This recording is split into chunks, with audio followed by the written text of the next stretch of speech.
ಹರೇ ಕೃಷ್ಣ. ಇವತ್ತು ನಾವು 9ನೇ ಅಧ್ಯಾಯ ಪ್ರಾರಂಭ ಮಾಡೋಣ.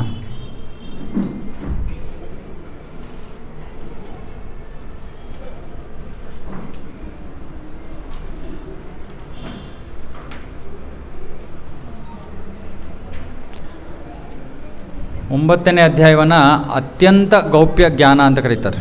ಅತ್ಯಂತ ಗೌಪ್ಯ ಜ್ಞಾನ.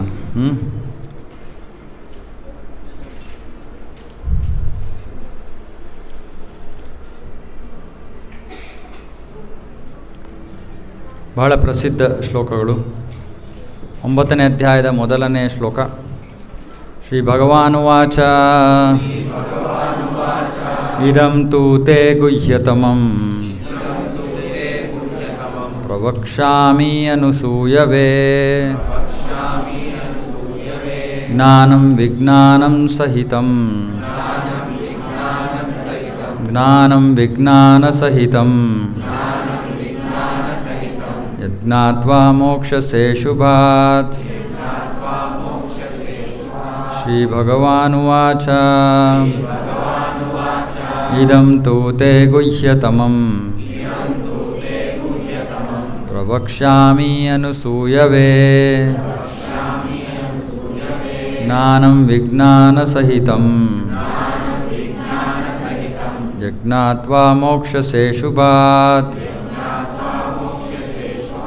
ಶ್ರೀ ಭಗವಾನುವಾಚ ಇದಂ ತು ತೇ ಗುಹ್ಯತಮಂ ಪ್ರವಕ್ಷ್ಯಾಮನುಸೂಯವೇ ಜ್ಞಾನಂ ವಿಜ್ಞಾನ ಸಹಿತಂ ಯಜ್ಞಾತ್ವಾ ಮೋಕ್ಷಸೇ ಶುಭಾತ್.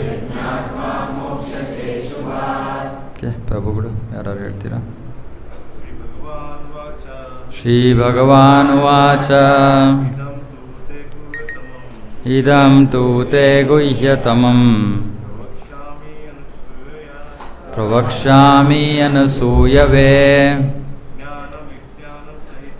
ಜ್ಞಾನಂ ವಿಜ್ಞಾನ ಸಹಿತಂ ಯಜ್ಞಾತ್ವಾ ಮೋಕ್ಷಸೇ ಶುಭಾತ್. ಶ್ರೀ ಭಗವಾನುವಾಚ ಇದಂ ತು ತೇ ಗುಹ್ಯತಮಂ ಪ್ರವಕ್ಷ್ಯಾಮನುಸೂಯವೇ ಜ್ಞಾನಂ ವಿಜ್ಞಾನ ಸಹಿತಂ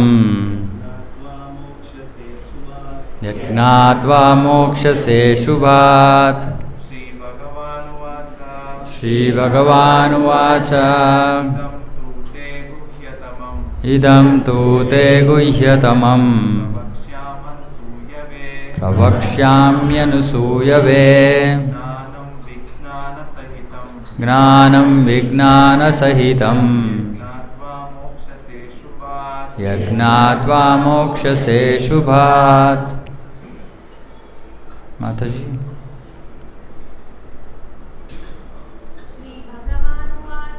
ಶ್ರೀ ಭಗವಾನುವಾಚ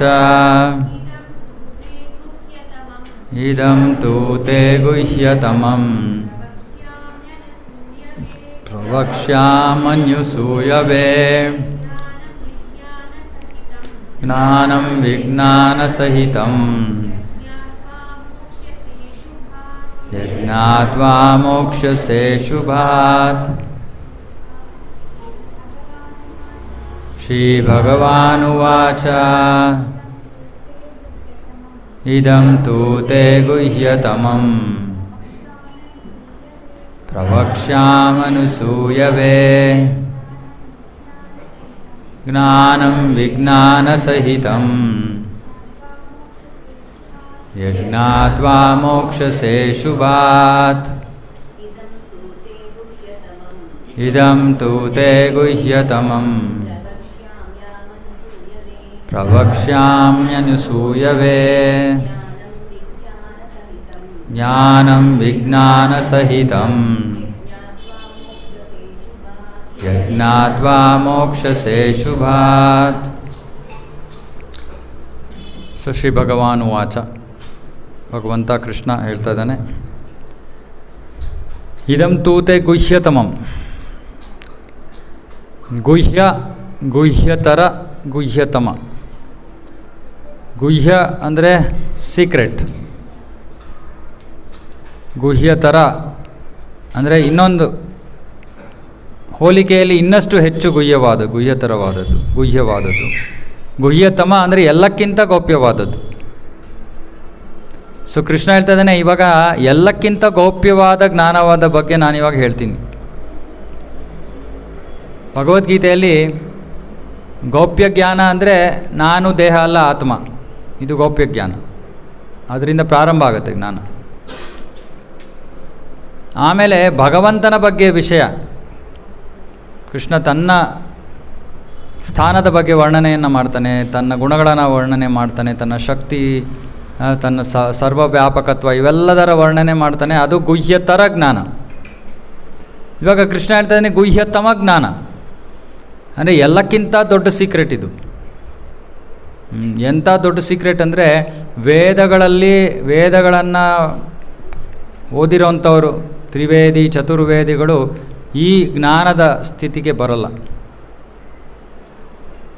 ಅದಕ್ಕೆ ಕೃಷ್ಣ ಭಗವದ್ಗೀತೆಯಲ್ಲಿ ಹೇಳ್ತಾನೆ, ಬಹೂನಾಂ ಜನ್ಮನಾಮಂತೆ ಜ್ಞಾನವಾನ್ ಮಾಂ ಪ್ರಪದ್ಯತೆ. ಬಹಳ ಜನ್ಮಗಳ ನಂತರ, ನೆನ್ನೆ ಅದು ಕ್ಲಾಸಲ್ಲಿ ಹೇಳ್ತಾ ಇದ್ದೆ, ಯಾರಾದರೂ ಒಬ್ಬರು ಈ ಜಪಮಾಲೆಯನ್ನು ತಮ್ಮ ಕೈನಲ್ಲಿ ಯಾರು ಹಿಡಿತಾರೋ ಅವರು ಬೇರೆ ಎಲ್ಲ ಜೀವನದ ಸ್ಥಿತಿಗಳನ್ನು ಪಾರು ಮಾಡಿ ಕೊನೆಗೆ ಈ ಭೌತಿಕ ಜಗತ್ತು ಅನ್ನೋ ಒಂದು, ಈ ಭೌತಿಕ ಶರೀರ ಅನ್ನೋ ಒಂದು ಪ್ರಯಾಣದಲ್ಲಿ ಅಂತಿಮ ಘಟ್ಟದಲ್ಲಿದ್ದೀವಿ. ಅಂತಿಮ ಘಟ್ಟ. ಯಾರು ಇದನ್ನು ಹಿಡ್ಕೋತಾರೋ ಅಂದ್ರೇನು? ಪ್ರತಿದಿನ ಜಪ ಮಾಡ್ತಾ ಇರೋರು. ಯಾರು ಪ್ರತಿದಿನ ಹರೇ ಕೃಷ್ಣ ಮಹಾಮಂತ್ರ ಜಪ ಮಾಡ್ತಾ ಇದ್ದಾರೋ ಅವರು ಕೆಲವೇ ಹೆಜ್ಜೆಗಳು, ವೈಕುಂಠದಿಂದ ಕೆಲವೇ ಹೆಜ್ಜೆಗಳು ದೂರದಲ್ಲಿದ್ದಾರೆ. ಆ ವೈಕುಂಠವನ್ನು ತಲುಪಕ್ಕೆ ಬೇಕಾಗಿರುವಂಥ ಜ್ಞಾನ ಈ ಗೌಪ್ಯವಾದ ಜ್ಞಾನ, ಎಲ್ಲಕ್ಕಿಂತ ಗುಹ್ಯತಮವಾದ ಜ್ಞಾನ. ಆದರೆ ಜನರಿಗೆ ಈ ಭಗವದ್ಗೀತೆಯ ಜ್ಞಾನ ಎಷ್ಟು ಅಮೂಲ್ಯವಾದದ್ದು ಅನ್ನೋದು ಗೊತ್ತಾಗೋದು ಬಹಳ ಕಷ್ಟ. ಬೇಕಾದ್ರೆ ಪ್ರತಿನಿತ್ಯ ದೇವಸ್ಥಾನಗಳಿಗೆ ಹೋಗ್ತಾರೆ, ಪೂಜೆ ಪುನಸ್ಕಾರಗಳನ್ನು ಮಾಡ್ತಾರೆ, ಆದರೆ ಭಗವದ್ಗೀತೆಯನ್ನು ಕೇಳೋಕ್ಕೆ ಬರಲ್ಲ, ಹರೇ ಕೃಷ್ಣ ಮಹಾಮಂತ್ರವನ್ನು ಹೇಳೋಕ್ಕೆ ಬರಲ್ಲ. ಬಹಳ ಕಷ್ಟ. ಯಾಕೆ ಅಂದರೆ ಅದು ಡೈಮಂಡ್. ಇದನ್ನು ಮುಂಚೆನೂ ಹೇಳಿದ್ದೀನಿ, ಆ ಡೈಮಂಡ್ನ ನಾನು ಹೊರಗಡೆ ಸ್ಟಾಲ್ ಹಾಕೊಂಡು ಕೂತ್ಕೊಂಡ್ರೆ ಯಾರು ಬರ್ತಾರೆ? ಎಲ್ಲಕ್ಕಿಂತ ಬೆಸ್ಟ್ ಡೈಮಂಡ್ ಇರ್ಬೋದು ಅದು, ಜಗತ್ತಿನಲ್ಲೇ ಎಲ್ಲಕ್ಕಿಂತ ಅಮೂಲ್ಯವಾದ ಇದ್ರೂ ಕೂಡ ಜನ ತಗೊಳ್ಳಲ್ಲ. ಯಾಕೆ? ಯಾರು ಇಂಥ ಡೈಮಂಡ್ನ ಯಾರಾದ್ರು ರೋಡಲ್ಲಿ ಮಾರ್ತಾರ? ದೊಡ್ಡ ಶೋರೂಮ್ ಇರಬೇಕು ಅಲ್ವಾ? ಲಕ್ಷಾಂತರಗಟ್ಟಲೆ ಖರ್ಚು ಮಾಡಿ ಒಂದು ದೊಡ್ಡ ಶೋರೂಮ್ ಮಾಡಿದ್ರೆ ಆವಾಗ ಇವ್ರ ಹತ್ರ ಹೋಗ್ತಾರೆ.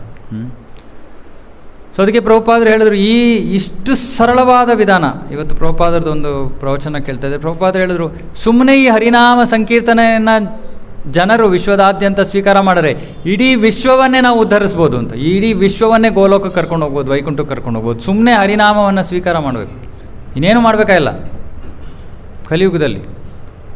ಆ ಗುಹ್ಯತಮವಾದ ಜ್ಞಾನವನ್ನು ಕೃಷ್ಣ ಈ ಅಧ್ಯಾಯದಲ್ಲಿ ಕೊಡ್ತಾ ಇದ್ದಾನೆ. ಅದಕ್ಕೆ ಏನು ಹೇಳ್ತಾ ಇದ್ದಾನೆ, ಪ್ರವಕ್ಷ್ಯಾಮಿ ಅನಸೂಯವೇ. ಅನಸೂಯವೇ ಅಂದ್ರೇನು? ಅಸೂಯೆ ಅಂದ್ರೇನು? ಹೊಟ್ಟೆ ಕಿಚ್ಚು. ಇನ್ನೊಬ್ಬರ ಪ್ರಗತಿಯನ್ನು ಕಂಡ್ರೆ ಆಗಲ್ಲ ನಮಗೆ. ಅನಸೂಯವೇ. ಅರ್ಜುನನ ಗುಣ ಏನೋ ಕೃಷ್ಣ ಹೇಳ್ತಾ ಇದ್ದಾನೆ, ನಿನಗೆ ಅಸೂಯೆ ಇಲ್ಲಪ್ಪ, ಹಾಗಾಗಿ ನಾನು ನಿನಗೆ ಹೇಳ್ತಾ ಇದ್ದೀನಿ ಜ್ಞಾನ. ಅಂದರೆ ಭಕ್ತಿಯ ಮಾರ್ಗದಲ್ಲಿರುವಂತಹ ಭಕ್ತರು ಅವರು ಇತರರನ್ನು ನೋಡಿ ಅಸೂಯೆ ಪಡೋದಿಲ್ಲ. ಭಕ್ತಿಯ ಪ್ರಗತಿಯ ಸಂಬಂಧವಾಗಿಯೂ ಅಸೂಯೆ ಪಡೋದಿಲ್ಲ, ಭೌತಿಕವಾಗಿ ಅಂತೂ ಖಂಡಿತ ಅಸೂಯೆ ಪಡೋದಿಲ್ಲ. ಅಂದರೆ ಏನರ್ಥ? ನಾವು ಭಕ್ತರಾಗಿದ್ದೀವಿ, ಇನ್ನೊಬ್ಬರು ನೋಡಿ ಇಷ್ಟೊಂದು ದುಡ್ಡು ಸಂಪಾದನೆ ಮಾಡಿಬಿಟ್ರು, ಇನ್ನೊಂದು ಇಷ್ಟು ದೊಡ್ಡ ಇದು ಮಾಡಿದ ಸ್ಥಾನ ಮಾನ ಅದು ಇದು ಅಂತ ಅವ್ರ ಬಗ್ಗೆ ಅಸೂಯೆ ಪಡೋದಿಲ್ಲ. ಅಥವಾ ಯಾರೋ ನನಗಿಂತ ಭಕ್ತಿಯಲ್ಲಿ ನನಗಿಂತ ಮುಂದುವರೆದು ಬಿಟ್ಟಿದ್ದಾರಲ್ಲ ಅಂತಲೂ ಅಸೂಯೆ ಪಡೋದಿಲ್ಲ. ಇಂತಹ ಭಕ್ತರಿಗೆ ಭಾಗವತ ಇರೋದು. ಅದಕ್ಕೆ ಭಾಗವತದ ಪ್ರಾರಂಭದಲ್ಲಿ ಹೇಳ್ಬಿಡ್ತಾರೆ, ನಿರ್ಮತ್ಸರಾಣಾಂ ಸತಾಂ. ನಿರ್ಮತ್ಸರಾಣಾಂ ಅನಸೂಯವೇ ಎರಡು ಒಂದೇ. ಯಾರು ತಮ್ಮ ಹೃದಯದಲ್ಲಿ ಈ ಒಂದು ಅಸೂಯೆ ಮತ್ಸರ ಅನ್ನೋದಿಲ್ವೋ ಅವರಿಗೆ ಅವರು ಆಧ್ಯಾತ್ಮಿಕ ಆಧ್ಯಾತ್ಮಿಕ ಪ್ರಗತಿಯ ಮಾರ್ಗದಲ್ಲಿ ಪ್ರಗತಿಯನ್ನು ಸಾಧಿಸಿ ಅಂತಿಮ ಪರಿಪೂರ್ಣತೆಯನ್ನು ಪಡ್ಕೊಂಡ್ಬಿಡ್ತಾರೆ. ಅನಸೂಯವೇ. ಈ ಜ್ಞಾನದಲ್ಲಿ ಏನಿದೆ? ಕೃಷ್ಣ ಹೇಳ್ತಾ ಇದ್ದಾನೆ, ಜ್ಞಾನ ವಿಜ್ಞಾನ ಸಹಿತಂ. ಜ್ಞಾನ ಅಂದರೆ ಜ್ಞಾನ, ವಿಜ್ಞಾನ ಅಂದರೆ ಏನು? ವಿಶೇಷ ಜ್ಞಾನ, ಅಥವಾ ಬೇರೆ ಸರಳವಾದ ಭಾಷೆಯಲ್ಲಿ ಸೈನ್ಸ್. ಸರಳವಾದ ಮಾತಲ್ಲಿ ಸೈನ್ಸ್. ಏನು ಸೈನ್ಸ್ ಅಂದರೆ ಏನರ್ಥ? ಇವಾಗ ಸೈನ್ಸಲ್ಲಿ ಎರಡು ವಿಷಯ ಇದೆ. ಸೈನ್ಸು ಇವಾಗ ಕೆಮಿಸ್ಟ್ರಿ ಥಿಯರಿ ಕ್ಲಾಸಲ್ಲಿ ಮಾಡ್ತಾರೆ. ನೀವು ಓದಿದರೆ ಸ್ಕೂಲುಗಳಲ್ಲೇ ಹೇಳ್ಕೊಡ್ತಾರೆ ಇದನ್ನು ನಮಗೆ, ಹೌದಾ? ಈಗಿನ ಕಾಲದಲ್ಲಿ ಬೇಡದೇ ಇರೋದೆಲ್ಲ ಸ್ಕೂಲಲ್ಲಿ ಹೇಳ್ಕೊಡ್ತಾರೆ ನಮಗೆ. ಇದು ಒಂದು ಆ ಥರ ವಿಷಯ. ನೀರು ಹೇಗೆ ಆಗತ್ತೆ? ಎರಡು ಆಟಮ್ ಹೈಡ್ರೋಜನ್ ಮತ್ತು ಒಂದು ಆಟಮ್ ಆಕ್ಸಿಜನ್ ಸೇರಿದಾಗ ವಾಟರ್ ಆಗತ್ತೆ, ನೀರಾಗತ್ತೆ, ಹೌದಾ? ಥಿಯರಿ ಕ್ಲಾಸಲ್ಲಿ ಹೇಳ್ಕೊಟ್ರು. ಆಮೇಲೆ ನೀವೇನು ಮಾಡ್ತೀರಾ? ಲ್ಯಾಬ್ಗೆ ಹೋಗ್ತೀರಾ. ಅಲ್ಲಿ ಏನು ತೊಗೋತೀರಾ? ಟೆಸ್ಟ್ ಟ್ಯೂಬ್ ತೊಗೋತೀರಾ. ಓಕೆ, ಅದರಲ್ಲಿ ಏನೋ ಲೆಕ್ಕ ಹೇಳ್ತಾರೆ ನೋಡಿ, ಎರಡು ಹೈಡ್ರೋಜನ್ ಅಂದರೆ ಇಷ್ಟು, ಒಂದು ಆಕ್ಸಿಜನ್ ಅಂದರೆ ಇಷ್ಟು, ಇದೆರಡನ್ನು ಮಿಕ್ಸ್ ಮಾಡಿಯಪ್ಪ, ಏನೋ ಹೊಗೆ ಇದ್ದಿದ್ದು ಎರಡು ಮಿಕ್ಸ್ ಆಗುತ್ತೆ, ನೀರಾಗ್ಬಿಡತ್ತೆ, ಹೌದಾ? ಇವಾಗ ಭಾರತದಲ್ಲೂ ಮಾಡಿದ್ರೂ ಅದೇ ಆಗತ್ತೆ ಅಲ್ವಾ? ವಿದೇಶದಲ್ಲಿ ಮಾಡಿದ್ರೂ ಅದೇ ಆಗುತ್ತೆ. ಬುದ್ಧಿ ಇರೋನು ಮಾಡಿದ್ರು ಅದೇ ಆಗುತ್ತೆ, ಬುದ್ಧಿ ಇಲ್ಲದೇ ಇರೋನು ಮಾಡಿದ್ರು ಅದೇ ಆಗುತ್ತೆ. ಕರಿಯ ಮಾಡಿದ್ರು ಅದೇ ಆಗುತ್ತೆ, ಬಿಳಿಯ ಮಾಡಿದ್ರು ಅದೇ ಆಗುತ್ತೆ, ಯಾವ ಭಾಷೆ ಮಾತಾಡ್ತಾನೋ ಅಂದರೂ ಅದೇ ಆಗುತ್ತೆ. ಏನಾದರೂ ಅದೇ ಆಗೋದು. ಆಗಲಿಲ್ಲ ಅಂದರೆ ಏನರ್ಥ? ನೀವೇನೋ ಮಧ್ಯ ನಿಮ್ಮದೇನೋ ಮಿಕ್ಸ್ ಮಾಡಿಬಿಟ್ರಿ ಅಂತ ಅರ್ಥ. ಅಲ್ಲಿ ಕೊಟ್ಟಿರೋದನ್ನೇ ಮಾಡಿದ್ರೆ ನೀರು ಬರಲೇಬೇಕು, ಸಿಗಲೇಬೇಕು ನಿಮಗೆ. ನೀರು ಸಿಗಲಿಲ್ಲ ಅಂದರೆ ಏನರ್ಥ? ನೀವೊಂದು ಸ್ವಲ್ಪ ಉಪ್ಪಿನಕಾಯಿ ಹಾಕಿದ್ರಿ ಅದಕ್ಕೇನೋ, ಅಂದರೆ ನಿಮ್ಮದೇನೋ ಹಾಕಿದ್ರಿ ಅದಕ್ಕೆ. ಸೊ ಕೃಷ್ಣ ಪ್ರಜ್ಞೆ ಅಂದರೆ ವಿಜ್ಞಾನ. ವಿಜ್ಞಾನ ಅಂದರೆ ಏನರ್ಥ? ಆಚಾರ್ಯರು ಹೇಳಿರೋ ಮಾರ್ಗವನ್ನು ನಾವು ಫಾಲೋ ಮಾಡಿದ್ರೆ ಫಲ ಸಿಕ್ಕೇ ಸಿಗುತ್ತೆ.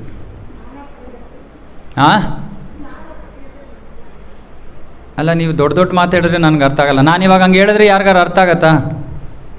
ನಾನು ನಿಮ್ಗೆ ಅರ್ಥ ಆಗೋಂಗೆ ಹೇಳ್ತಾ ಇದ್ದೀನಿ.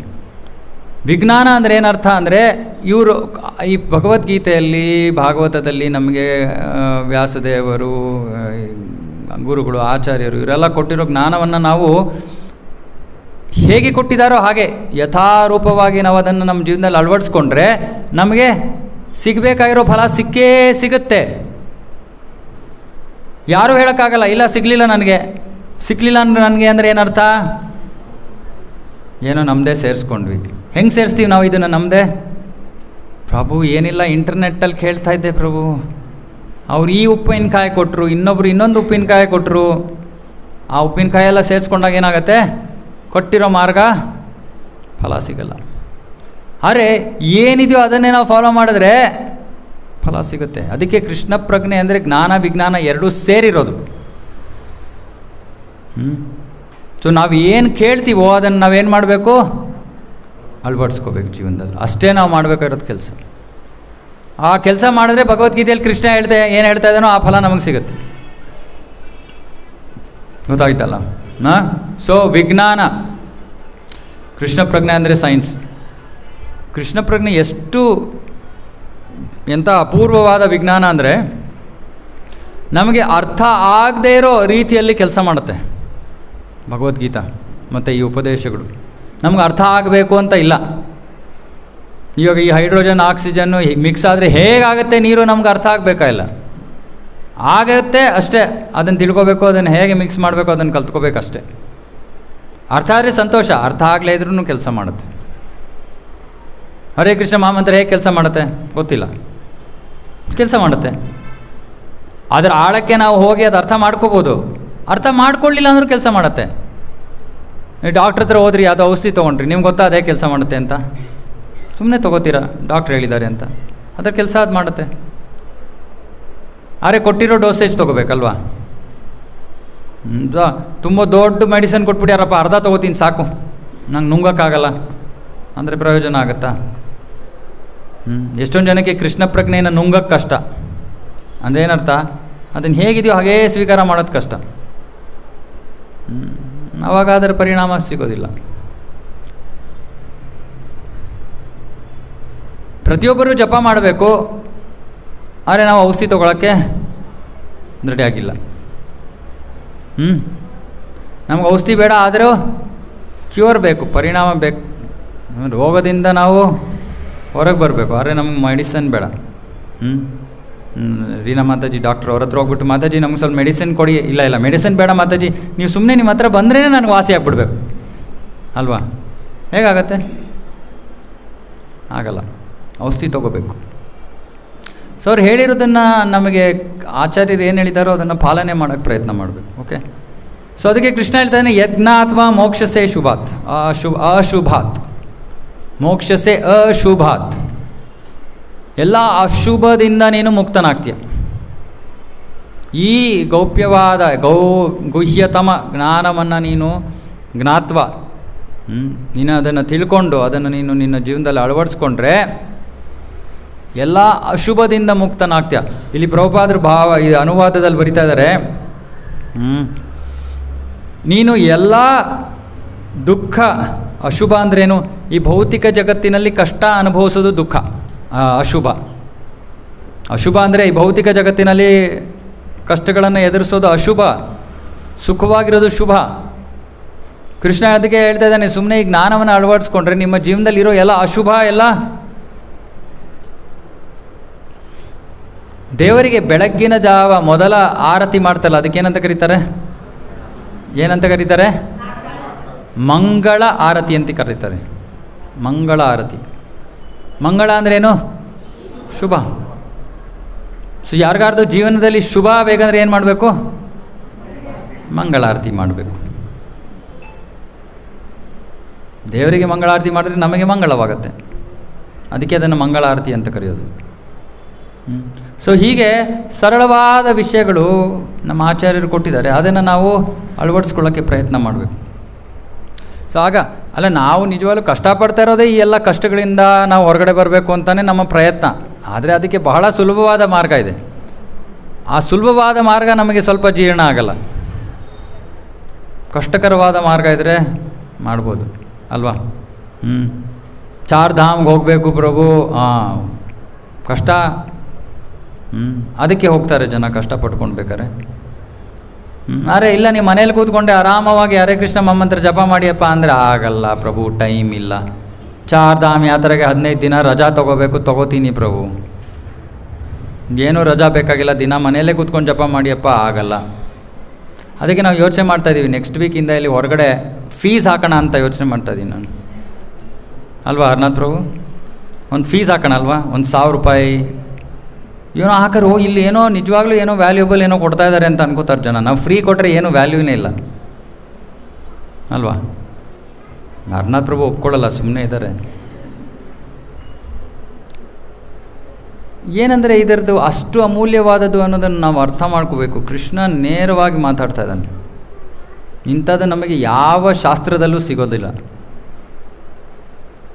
ಅದಕ್ಕೆ ಇದನ್ನು ಗೀತೋಪನಿಷತ್ ಅಂತಾರೆ, ಎಲ್ಲ ವೇದಗಳ ಸಾರ. ಯಾಕೆ ಕೃಷ್ಣ ನೇರವಾಗಿ ಹೇಳ್ತಾ ಇದ್ದಾನೆ, ಕೃಷ್ಣ ಶಾರ್ಟ್ ಕಟ್ ಕೊಡ್ತಾನೆ. ಕೃಷ್ಣ ವೇದದಲ್ಲಿ ಕೊಟ್ಟಿರೋ ಎಲ್ಲ ಜ್ಞಾನದ ಸಾರವನ್ನು ಎಲ್ಲರಿಗೂ ಬಹಳ ಸುಲಭವಾಗಿ ಪಾಲನೆ ಮಾಡೋ ರೀತಿಯಲ್ಲಿ ಕೊಟ್ಟಿದ್ದಾನೆ.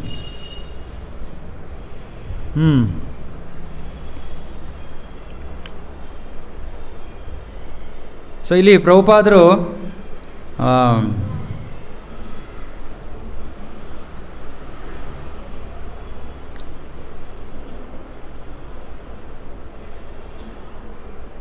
ಇಲ್ಲಿ ಒಂದು ಶ್ಲೋಕವನ್ನು, ಭಾಗವತದ ಒಂದು ಶ್ಲೋಕವನ್ನು ಹೇಳ್ತಾ ಇದ್ದಾರೆ ಭಾವಾರ್ಥದಲ್ಲಿ.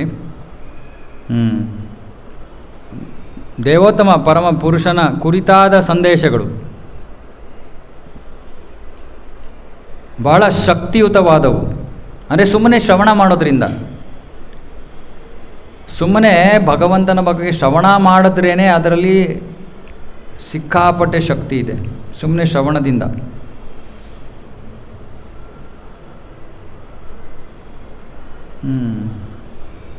ಮತ್ತು ಆ ಭಗವಂತನ ಸಂದೇಶದಲ್ಲಿರೋ ಶಕ್ತಿ ಸಾಮರ್ಥ್ಯಗಳನ್ನು ನಾವು ಹೇಗೆ ಅರ್ಥ ಮಾಡ್ಕೊಳ್ಳೋಕೆ ಸಾಧ್ಯ?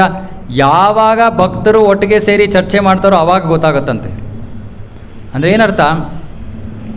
ಇವಾಗ ಭಗವಂತನನ್ನು ಅರ್ಥ ಮಾಡ್ಕೊಳ್ಳೋದು ಸುಲಭ ಅಲ್ಲ.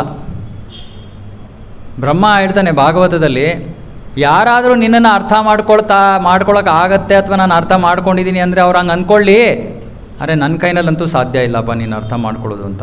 ಬ್ರಹ್ಮನಿಗೆ ಎಷ್ಟು ತಲೆ ಇದೆ? ನಮ್ಮ ಬ್ರಹ್ಮನಿಗೆ 4 ತಲೆ ಇದೆ. ಈ ಬ್ರಹ್ಮಾಂಡದಲ್ಲಿ ಇನ್ಯಾರಿಗೂ ಅವನಿಗಿಂತ ಜಾಸ್ತಿ ತಲೆ ಇಲ್ಲ. ಎಲ್ಲರಿಗಿಂತ ಜಾಸ್ತಿ ತಲೆ ಇರೋ ವ್ಯಕ್ತಿ ಅವನು ಹೇಳ್ತಾ ಇದ್ದಾನೆ, ಯಾರು ನಿನ್ನನ್ನು ಅರ್ಥ ಮಾಡ್ಕೋಬೋದು ಅಂತ ಹೇಳಿದ್ರೆ ಅವರು ಮುಟ್ಟಾಡ್ರು ಅಂತ ಹೇಳ್ತಾನೆ. ಯಾಕಂದ್ರೆ ನನಗೆ ಅರ್ಥ ಆಗಲ್ಲ ಅಂತ ಬ್ರಹ್ಮ ಹೇಳ್ತದೆ. ಅರೆ ಭಗವಂತ ಹೇಳ್ತಾನೆ, ನನ್ನನ್ನು ಹೇಗೆ ಅರ್ಥ ಮಾಡ್ಕೊಳ್ಳೋದು? ಭಕ್ತ್ಯಾ ಮಾಮಿ ಜಾನಾತಿ, ಭಕ್ತರು ಮಾತ್ರ ನನ್ನನ್ನು ಅರ್ಥ ಮಾಡ್ಕೊಳ್ಳೋಕೆ ಸಾಧ್ಯ. ಹಾಗಾಗಿ ಯಾವಾಗ ಭಕ್ತರ ನಡುವೆ ಭಗವಂತನ ಕುರಿತಾದ ವಿಷಯಗಳ ಚರ್ಚೆ ಆಗುತ್ತೋ ಆಗ ಭಕ್ತರು ತಮ್ಮ ಸಾಕ್ಷಾತ್ಕಾರಗಳನ್ನು ಬೇರೆಯವ್ರ ಜೊತೆ ಹಂಚ್ಕೋತಾರೆ. ಆವಾಗ ನಮಗೆ ನನಗೆ ಗೊತ್ತೇ ಇರಲಿಲ್ಲ ಇದ್ರ ಬಗ್ಗೆ, ನಾನು ಈ ರೀತಿ ಯೋಚನೆ ಮಾಡೋಕ್ಕೆ ನಂಗೆ ಗೊತ್ತಿಲ್ಲ. ಯಾಕೆ? ಅವರ ಸಾಕ್ಷಾತ್ಕಾರದಿಂದ ನಾವು ಭಗವಂತನ ಬಗ್ಗೆ ಜ್ಞಾನವನ್ನು ಪಡ್ಕೋತೀವಿ. ಸೊ ಈ ಜ್ಞಾನವನ್ನು ನಾವು ಸುಮ್ಮನೆ ಪುಸ್ತಕವನ್ನು ಓದಿ ಪಡೆಯುವಂಥ ಜ್ಞಾನ ಅಲ್ಲ. ಪುಸ್ತಕವನ್ನು ಓದಲೇಬೇಕು, ಓದದೇ ಬೇರೆ ಪರ್ಯಾಯ ಮಾರ್ಗ ಇಲ್ಲ. ಆದರೆ ಭಕ್ತರ ಸಂಘದಲ್ಲಿ ಓದಬೇಕಂತೆ, ಭಕ್ತರ ಸಂಘದಲ್ಲಿ ಓದಬೇಕು. ಇವಾಗ ನಾವೇನು ಮಾಡ್ತಾಯಿದ್ದೀವಿ? ನಾವು ಮೊದಲು ಪ್ರಭುಪಾದರ ಸಂಘದಲ್ಲಿ ಓದ್ತಾ ಇದ್ದೀವಿ ಇದನ್ನು. ಯಾಕಂದರೆ ಪ್ರಭುಪಾದರು ಏನು ಕೊಟ್ಟಿದ್ದಾರೆ ಅದನ್ನು ಅರ್ಥ ಮಾಡ್ಕೋತಾ ಇದ್ದೀವಿ. ಅದ್ರ ಜೊತೆಗೆ ನಮಗೇನು ಅರ್ಥ ಆಗಿದೆ ಅದನ್ನು ಸೇರಿಸಿ ನಾವು ಇಲ್ಲಿ ಹೇಳ್ತಾ ಇದ್ದೀವಿ. ಹಾಗಾಗಿ ಇದು ಭಕ್ತರ ಸಂಘದಲ್ಲಿ ವಿಷಯವನ್ನು ಅರ್ಥ ಮಾಡ್ಕೊಳ್ಳೋ ಒಂದು ಪ್ರಯತ್ನ. ಅದಕ್ಕೆ ಇಲ್ಲಿ ಪ್ರಭುಪಾದರು ಹೇಳ್ತಾರೆ, ನೀವು ಇದನ್ನು ಯಾರೋ professor of Bhagavad Gita PhD of Bhagavad Gita ಹತ್ರ ಹೋದರೆ ನಿಮ್ಗೆ ಅರ್ಥ ಆಗಲ್ಲ. ಯಾಕಂದರೆ ಅವ್ರನ್ನ ಶಾಸ್ತ್ರದಲ್ಲಿ ಒಂದು ಜೇನುತುಪ್ಪದ ಸೀಸೆ ಇದೆ, ಬಾಟ್ಲಿದೆ, ಮುಚ್ಚಲ ಹಾಕಿಬಿಟ್ಟಿದೆ, ಇರುವೆ ಓಡಾಡ್ತಾ ಇದೆ ಅಥವಾ ನೊಣ ಓಡಾಡ್ತಾ ಇದೆ, ಅದಕ್ಕೆ ಸಿಗುತ್ತಾ? ಒಂದು ಚೂರು ಟೇಸ್ಟ್ ಸಿಗಲ್ಲ ಅದಕ್ಕೆ. ಯಾಕೆ? ಬಾಟ್ಲ್ ಓಪನೇ ಆಗಿಲ್ಲ. ಅದೇ ರೀತಿ ಇವರೆಲ್ಲ ತತ್ವಜ್ಞಾನಿಗಳು, ಕಾಲೇಜು ಪ್ರೊಫೆಸರ್ಗಳು, ಅವರು ಇವರು ಎಲ್ಲ ಅವರು ಈ ಭಗವದ್ಗೀತಾ ಅನ್ನೋ ಬಾಟ್ಲ್ ಸುತ್ತ ಆಡ್ತಾ ಇದ್ದಾರೆ. ಅವ್ರಿಗೆ ಒಳಗಡೆ ಪ್ರವೇಶನೇ ಸಿಕ್ಕಿಲ್ಲ. ಯಾಕೆ? ಅವ್ರಿಗೆ ಬಾಟ್ಲ್ ಹೇಗೆ ಓಪನ್ ಮಾಡಬೇಕು, ಮುಚ್ಚಲ ಹೇಗೆ ಓಪನ್ ಮಾಡಬೇಕು ಅಂತಲೇ ಗೊತ್ತಾಗಿಲ್ಲ. ಮುಚ್ಚಲ ಹೇಗೆ ಓಪನ್ ಆಗುತ್ತೆ? ಭಕ್ತಿಯಿಂದ. ಭಕ್ತಿಯ ಮಾಮಿ ಜಾನಾತಿ. ಆ ಭಗವದ್ಗೀತೆ ಬಾಟ್ಲು ಓಪನ್ ಆಗೋದೇ ಭಕ್ತಿಯಿಂದ. ಭಕ್ತಿನೇ ಇಲ್ಲ, ನನಗೆಲ್ಲ ಗೊತ್ತು, ನಾನು ಭಗವಂತನ ತಿಳ್ಕೊಂಡ್ಬಿಟ್ಟಿದ್ದೀನಿ, ನಾನೇ ಹೇಳ್ತೀನಿ, ನಾನೇ ಇದು ಮಾಡ್ತೀನಿ ಅಂದರೆ ಅದು ಭಕ್ತಿ ಅಲ್ಲ ಅದು. ಸೊ ಹಾಗಾಗಿ ಅವ್ರಿಗೆ ಅದಕ್ಕೆ ಪ್ರವೇಶನೇ ಇಲ್ಲ. ಪ್ರಭುಪಾದ ಹೇಳ್ತಾಯಿದ್ದಾರೆ, ಹಾಗಾಗಿ ಭಗವದ್ಗೀತೆಯನ್ನು ಭಕ್ತರ ಸಂಘದಲ್ಲಿ ಅರ್ಥ ಮಾಡ್ಕೊಳ್ಳೋಕೆ ಪ್ರಯತ್ನ ಮಾಡಬೇಕು. ಯಾರೋ ತತ್ವಜ್ಞಾನಿ, ಯಾರೋ ಪ್ರೊಫೆಸರು, ಯಾರೋ ವಿಜ್ಞಾನಿ, ಅವರು ಇವರಿಂದ ಅರ್ಥ ಮಾಡ್ಕೊಳ್ಳೋಕ್ಕಾಗಲ್ಲ. ನಮ್ಮ ಭಾರತದಲ್ಲಂತೂ ಬೇಕಾದಷ್ಟು ಜನ ಭಗವದ್ಗೀತೆಯ ಪಂಡಿತರು ಅಂತ ಹೇಳ್ಕೊತಾರೆ ಅಲ್ವಾ ಪ್ರಭು? ಉದಾಹರಣೆಗಳು ಯಾರಾದರೂ? ಫೇಮಸ್ ಉದಾಹರಣೆಗಳು, ಭಗವದ್ಗೀತೆಯನ್ನು ಅರ್ಥ ಮಾಡ್ಕೊಂಡಿದ್ದೀವಿ ಅಂತ ಹೇಳಿರುವಂಥ ಮಹಾ ವ್ಯಕ್ತಿಗಳು, ಭಕ್ತರಲ್ಲದೆ ಇರುವಂಥ ವ್ಯಕ್ತಿಗಳು ಗೊತ್ತಾ? ಹೇಳಿ, ಪರವಾಗಿಲ್ಲ, ಏನಂತ ನಿಜಾಂಶವನ್ನು ಚರ್ಚೆ ಮಾಡ್ತಿರುವಾಗ ಅದರ ಬಗ್ಗೆ ಹಿಂಜರಿಬಾರ್ದು. ಅಬ್ದುಲ್ ಕಲಾಂ, ಓಕೆ. ಅದಕ್ಕಿಂತ ಮುಂಚೆ ಮಹಾತ್ಮ ಗಾಂಧಿ, ಆಮೇಲೆ ಇನ್ನೊಬ್ಬರು ಫೇಮಸ್, ಇಲ್ಲ ಇಂದಿರಾ ಗಾಂಧಿ ಪಾಪ ತಂಟೆಗೆ ಬರಲಿಲ್ಲ ಅವಳು. ಇಂದಿರಾ ಗಾಂಧಿ ಹತ್ರನೇ ಬರಲಿಲ್ಲ. ವಾಜಪೇಯಿ, ಓಕೆ. ವಿವೇಕಾನಂದ, ಹೌದಾ? ಹೇಳಿದಾರಾ ಭಗವದ್ಗೀತೆ ಬಗ್ಗೆ? ಇಲ್ಲ, ನಾನು ಕೇಳಿಲ್ಲ. ಒಬ್ಬರು ಡಾಕ್ಟರ್ ರಾಧಾಕೃಷ್ಣನ್ ಅಂತ ಇದ್ರು, ಗೊತ್ತಲ್ವಾ? ಸೊ ಅವರು ಹೇಳಿದ್ರು, ಭಗವದ್ಗೀತೆ ತತ್ವಜ್ಞಾನಿಯವರು, ಭಕ್ತರಲ್ಲ, ತತ್ವಜ್ಞಾನಿ. ಸೊ ಅವ್ರು ಹೇಳಿದ್ರು, ಕೃಷ್ಣ ಹೇಳ್ತಾ ಇದ್ದಾನೆ ಮನ್ಮನಾಭವ ಮದ್ಭಕ್ತೋ ಅಥವಾ ಸರ್ವಧರ್ಮಾನ್ ಪರಿತ್ಯಜ ಮಾಮೇಕಂ ಶರಣಂ ವ್ರಜ ಅಂತ ಕೃಷ್ಣ ಹೇಳ್ತಾನೆ. ಆದರೆ ಅವರು ನಮಗೆ ಬೇರೆಯೇ ಅರ್ಥ ಕೊಡ್ತಾರೆ. ಅವ್ರು ಹೇಳ್ತಾರೆ ಯಾರಿಗೆ ಶರಣಾಗತರಾಗಬೇಕು ಅಂದರೆ ಕೃಷ್ಣನಿಗೆ ಶರಣಾಗತರಾಗಬೇಡಿ ಅಂತಾರೆ. ಯಾರಿಗೆ ಶರಣಾಗತರಾಗಬೇಕು? ಕೃಷ್ಣನಲ್ಲಿರೋ ಅಜಾತ ಅಂಶಕ್ಕೆ ಶರಣಾಗತರಾಗಿ ಅಂತ. ಮತ್ತೆ ಹೇಳ್ತೀನಿ, ಇದನ್ನು ಅರ್ಥ ಮಾಡ್ಕೊಳ್ಳಿ. ಕೃಷ್ಣನಲ್ಲಿ ಇರೋ ಅಜಾತ ಅಂಶಕ್ಕೆ ಶರಣಾಗತರಾಗಿ ಅಂದರೆ ಏನರ್ಥ? ಓಕೆ, ನಮ್ಮಲ್ಲಿ ಅಜಾತ ಅಂಶ ಯಾವುದು? ಅಜಾತ ಅಂದರೆ ಏನರ್ಥ? ಹುಟ್ಟೆ ಇಲ್ಲದೆ ಇರೋವಂಥ ವಿಷಯ. ನಮ್ಮಲ್ಲಿ ಅಜಾತ ಅಂಶ ಏನು? ಆತ್ಮ. ನಮ್ಮಲ್ಲಿ ಅಜಾತ ಅಂಶ ನಮ್ಮ ಆತ್ಮ. ಕೃಷ್ಣನಲ್ಲಿ ಅಜಾತ ಅಂಶ ಏನು? ಕೃಷ್ಣನೇ ಅಜಾತ ಅಂಶ. ಕೃಷ್ಣನಲ್ಲಿ ಅಜಾತ ಅಂಶ ಇದೆ ಅಂದರೆ ಏನರ್ಥ? ಅವನು ಜಾತ ಅಂತಾಗೋಯ್ತು. ಅಂದರೆ ಅವನು ಹುಟ್ಟುತ್ತಾನೆ, ಆದರೆ ಅವನಲ್ಲೂ ಆತ್ಮ ಇದೆ, ಆ ಆತ್ಮಕ್ಕೆ ಶರಣಾಗತರಾಗಿ ಅಂತ ಹೇಳ್ತಾ ಇದ್ದಾರೆ. ಅಂದರೆ ಅವ್ರಿಗೆ ಕೃಷ್ಣ ಏನು ಅಂತಾನೆ ಅರ್ಥ ಆಗಲಿಲ್ಲ. ಕೃಷ್ಣ ಏನಂತಾನೆ ಅರ್ಥ ಆಗದೆ ಇರೋರು ಭಗವದ್ಗೀತೆ ಹೇಗಪ್ಪ ಅರ್ಥ ಆಗುತ್ತೆ? ಮತ್ತು ನಮ್ಮ ಗಾಂಧೀಜಿಯವರು ಏನು ಹೇಳಿದ್ರು? ಅವ್ರು ಹಿಂಗೆ ಪುಸ್ತಕದಲ್ಲಿ ಕಂಕಳಲ್ಲಿ ಪುಸ್ತಕ ಇಟ್ಕೊಂಡು ಓಡಾಡ್ತಾ ಇದ್ದಾರಲ್ಲ, ಭಗವದ್ಗೀತಾ ಯಥಾರೂಪ ಇಟ್ಕೊಳ್ಳಿಲ್ಲ ಅವರು. ಅವ್ರೇನಂದ್ರು? ಹಾಂ, ಗೀತಾ ಮೈ ಮದರ್ ಅಂತನಾ ಅವ್ರದ್ದು? ಓಕೆ. ಸೊ ಅವ್ರೇನು ಹೇಳಿದ್ರು? ಅಹಿಂಸೆ ಅಂದರು. ಭಗವದ್ಗೀತೆಯಲ್ಲಿ ಅಹಿಂಸೆ ಹೇಳಿದೆಯಾ? ಹಾಂ, ಏನು ಹೇಳಿದೆ ಅಹಿಂಸೆನಲ್ಲಿ? ಏನು ಹೇಳಿದೆ ಭಗವದ್ಗೀತೆಯಲ್ಲಿ? ಕೃಷ್ಣ ಅರ್ಜುನ್ಗೆ ಏನು ಹೇಳ್ತಾ ಇದ್ದಾನೆ? ಯುದ್ಧ ಮಾಡು ಅಂತ ಹೇಳ್ತಾ ಇದ್ದಾನಪ್ಪ. ಪೀಸ್ ಟ್ರೀಟಿ ಇಲ್ಲ. ಸೊ ಎಲ್ಲಿ ಬಂತು ಅಹಿಂಸೆಯಲ್ಲಿ? ಬಂತು ಭಗವದ್ಗೀತೆಯಲ್ಲಿ. ಸೊ ಅದಕ್ಕೆ ಭಗವದ್ಗೀತೆಯನ್ನು ಬೇಕಾದಷ್ಟು ಜನ ಅರ್ಥ ಮಾಡ್ಕೊಂಡಿದ್ದೀವಿ ಅಂತಾರೆ, ಆದರೆ ಅರ್ಥ ಆಗೋದಿಲ್ಲ ಅವ್ರಿಗೆ. ಯಾಕಂದರೆ ಭಕ್ತರಾದರೆ ಮಾತ್ರ ಭಗವದ್ಗೀತೆ ಅರ್ಥ ಆಗೋದು. ಮತ್ತು ಅದಕ್ಕೆ ಅಷ್ಟು ದೊಡ್ಡ ಬುದ್ಧಿವಂತರು, ಅದು ದೊಡ್ಡ ತತ್ವಜ್ಞಾನಿಗಳು, ದೊಡ್ಡ ರಾಜಕಾರಣಿಗಳಾಗಬೇಕಲ್ಲ. ನಾವು ಸಾಮಾನ್ಯ ವ್ಯಕ್ತಿಗಳಾಗಿರ್ಬೋದು, ಪರಿಶುದ್ಧವಾದ ಹೃದಯದಿಂದ ಕೃಷ್ಣನ ಭಕ್ತಿಯನ್ನು ಪಾಲನೆ ಮಾಡೋಕ್ಕೆ ಪ್ರಯತ್ನ ಮಾಡಿದ್ರೆ ಆಟೋಮ್ಯಾಟಿಕ್ಕಾಗಿ ಭಗವದ್ಗೀತೆ ಅರ್ಥ ಆಗುತ್ತೆ. ಏನೂ ಮಾಡಬೇಕಾಗಿಲ್ಲ, ಇನ್ನೇನೂ ಮಾಡಬೇಕಾಗಿಲ್ಲ. ಇವಾಗ ಪ್ರಭುಪಾದರು ಭಕ್ತರ ಬಗ್ಗೆ ಹೇಳ್ತಾ ಇದ್ದಾರೆ. ಭಕ್ತರು ಸತತವಾಗಿ ಭಗವಂತನ ಸೇವೆಯಲ್ಲಿ ಇರ್ತಾರಂತೆ. ಯಾತಕ್ಕೆ ಅರ್ಥ ಆಗುತ್ತೆ ಇವ್ರಿಗೆ ಅನ್ನೋದಕ್ಕೆ ಪ್ರಭುಪಾದರು ಇಲ್ಲಿ ವಿವರಣೆ ಕೊಡ್ತಾ ಇದ್ದಾರೆ. ಭಕ್ತರು ಯಾವಾಗಲೂ ಭಗವಂತನ ಸೇವೆಯಲ್ಲಿ ತೊಡಗಿರ್ತಾರೆ.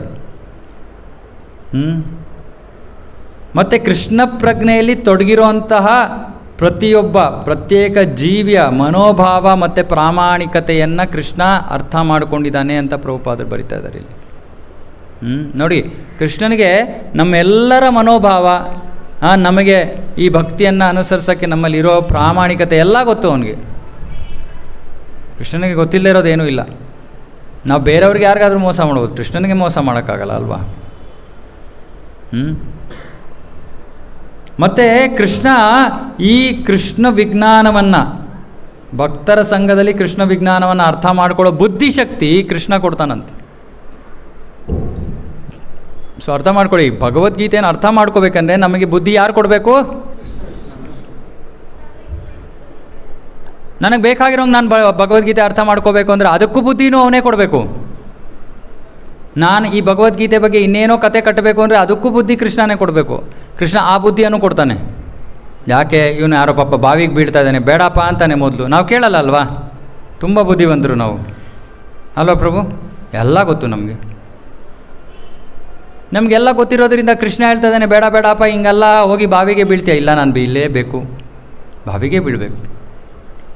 ಸೊ ಹಾಗಾಗಿ ನಾವು ಭಗವದ್ಗೀತೆಯನ್ನು ಇದೆ. ನಾನು ಯಾಕೆ ಈ ವಿಷಯದ ಬಗ್ಗೆ ಇಷ್ಟೊಂದು ಹೇಳ್ತಾ ಇದ್ದೀನಿ? ಈಗಿನ ಕಾಲದಲ್ಲಿ ಇಂಟರ್ನೆಟ್ ಇರೋದ್ರಿಂದ ನಾವು ತುಂಬ ಹಾಳಾಗ್ತಾ ಇದ್ದೀವಿ. ಕನ್ನಡಿಗರು ಸ್ವಲ್ಪ ಇನ್ನೂ ಕಡಿಮೆ ಹಾಳಾಗ್ತಾ ಇದ್ದಾರೆ. ಇಂಗ್ಲೀಷ್ ಗೊತ್ತಿರೋರು ತುಂಬ ಜಾಸ್ತಿ ಹಾಳಾಗ್ತಾ ಇದ್ದಾರೆ. ಇಂಗ್ಲೀಷು ಅಥವಾ ಹಿಂದಿ ಗೊತ್ತಿರೋರು ತುಂಬ ಜಾಸ್ತಿ ಹಾಳಾಗ್ತಾ ಇದ್ದಾರೆ. ಯಾಕೆ? ಬೇಕಾದಷ್ಟಿದೆ ಇಂಟರ್ನೆಟ್ಟಲ್ಲಿ.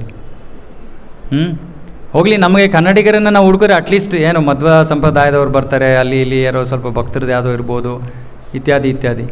ಇಂಗ್ಲೀಷ್ ಹಿಂದಿ ಅಂತೋ ಈ ಬಾಬಾ ಆ ಬಾಬಾ, ಈ ಮಹಾರಾಜ ಆ ಮಹಾರಾಜ ಎಲ್ಲರೂ ಇದ್ದಾರೆ ಇಂಟರ್ನೆಟ್ಟಲ್ಲಿ ಅಲ್ವಾ? ಯಾರು ಸರಿ ಹೇಳ್ತಾ ಇದ್ದಾರೋ ಯಾರು ತಪ್ಪು ಹೇಳ್ತಾ ಇದ್ದಾರೋ ನಮಗಂತೂ ಏನೂ ಗೊತ್ತಿಲ್ಲ. ನಾವೆಲ್ಲ ಸರಿ ಅಂತ ಕೇಳಿಸ್ಕೊತೀವಿ. ಅದಕ್ಕೆ ಇದನ್ನು ಭಕ್ತರ ಸಂಘದಲ್ಲಿ ಅರ್ಥ ಮಾಡ್ಕೋಬೇಕು. ಸುಮ್ಮನೆ ಅನ್ಕೋಬೇಡಿ ಇಂಟರ್ನೆಟ್ಟಲ್ಲಿ ಇರೋರು ಎಲ್ಲರೂ ಸರಿಯಾಗಿ ಹೇಳ್ತಾ ಇದ್ದಾರೆ ಅಂತ ಅನ್ಕೋಬೇಡಿ. ಇದಕ್ಕೆ ಭಗವದ್ಗೀತೆ ಇಷ್ಟು ಸರಳವಾದ ಜ್ಞಾನ ಆದರೆ ನಮ್ಮ ಜನರಿಗೆ ನಮಗೆ ಅರ್ಥ ಮಾಡಿಸೋದು ಕಷ್ಟ. ಇಲ್ಲಿ ಹೇಳ್ತಾ ಇದ್ದಾರೆ, ಯಾರು ಭಾಗ್ಯ ಜೀವಿ ಅವನಿಗೆ ಇಂತಹ ಭಕ್ತರ ಸಂಘ ಸಿಕ್ಕಿದ್ರೆ ಮತ್ತು ಈ ಜ್ಞಾನವನ್ನು ಅವನು ಸ್ವೀಕರಿಸಿ ಅದನ್ನು ಅಳವಡಿಸ್ಕೊಳ್ಳೋಕ್ಕೆ ಅವನು ಪ್ರಯತ್ನ ಮಾಡಿದ್ರೆ ಖಂಡಿತವಾಗಿಯೂ ಅವನು ಆಧ್ಯಾತ್ಮಿಕ ಈ ಸಾಕ್ಷಾತ್ಕಾರದ ಹಂತದ ತನಕ ಅವನು ಪ್ರಗತಿಯನ್ನು ಮಾಡ್ತಾನೆ ಅಂತ. ಅಂದರೆ ನಾವು ಸುಮ್ಮನೆ ಬಂದು ಪ್ರತಿ ವಾರ ಭಗವದ್ಗೀತೆ ಪ್ರವಚನ ನಡೀತಾ ಇದೆ ಕೂತ್ಕೊಂಡು ಕೇಳಿಸ್ಕೊಳ್ಳೋಕ್ಕೆ ಪ್ರಯತ್ನ ಮಾಡಬೇಕು. ಒಂದು ಸತಿ ಏನಾಯಿತು, ಪ್ರಭುಪಾದರು ಇಂಡಿಯಾಗೆ ಬಂದಿದ್ದರು. ಇಂಡಿಯಾನಲ್ಲಿ ಹಿಂದಿನಲ್ಲಿ ಕ್ಲಾಸ್ ಕೊಡ್ತಾಯಿದ್ರು, ಪ್ರವಚನ ಕೊಡ್ತಾಯಿದ್ರು. ಪಾಪ ಅವರು ವಿದೇಶಿಯ ಭಕ್ತರು, ಅವರಿಗೆಲ್ಲ ಹಿಂದಿ ಏನು ಗೊತ್ತು, ಅವರೆಲ್ಲ ಇಂಗ್ಲೀಷ್ ಗೊತ್ತಿರೋದು ಅವ್ರಿಗೆ.